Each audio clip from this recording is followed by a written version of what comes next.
Гэта не Геракл і не Апалон, а сапраўдны Напалеон. Гэтую статую можна пабачыць проста ў галоўным мастацкім музеі Мілана у галерэі Брэра. Нагадаю, што сапраўдны Напалеон выглядаў нейкім такім чынам і быў ростам 1,68 м, то чаму ў яго цела Шварцэнеггера і чаму ён усё яшчэ стаіць у Мілане? Гэта копія статуі, якую зрабілі па замове Напалеона ў 1810 годзе. Вось гэта арыгінал. І для справядлівасці сам Напалеон, калі вось гэта пабачыў, ён, цытата, сказаў, што тут ён надта атлетычны і забараніў дзе-небудзь паказваць гэтую статую.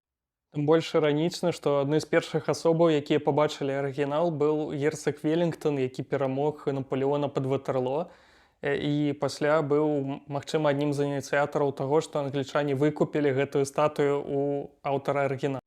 У Мілане ж стаіць копія, таму што яе там замовіў пасынак Напалеона, які быў віцэ-каралём Італіі ад ягонага імені.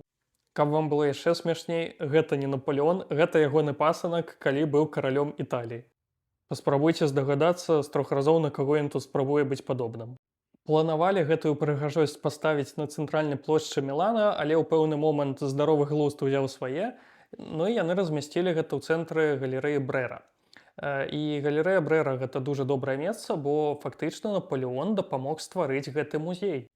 Дарэчы, гэта не адзіная выява Напалеона ў Мілане. Гэта вядомы міланскі сабор Дуома.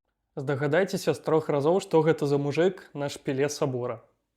Але тут ізноў па справе, бо фактычна вось гэты ўвесь фасад прыгожы гэтага міланскага сабора, які вы бачыце, ён выглядаў як лайно. На пачатку 19 стагоддзя ён не быў абліцаваны ўвогуле. І менавіта Напалеон даў ім грошы, каб прывесці вось гэты фасад у парадак і зрабіць яго прыкладна такім, якім мы бачым яго зараз.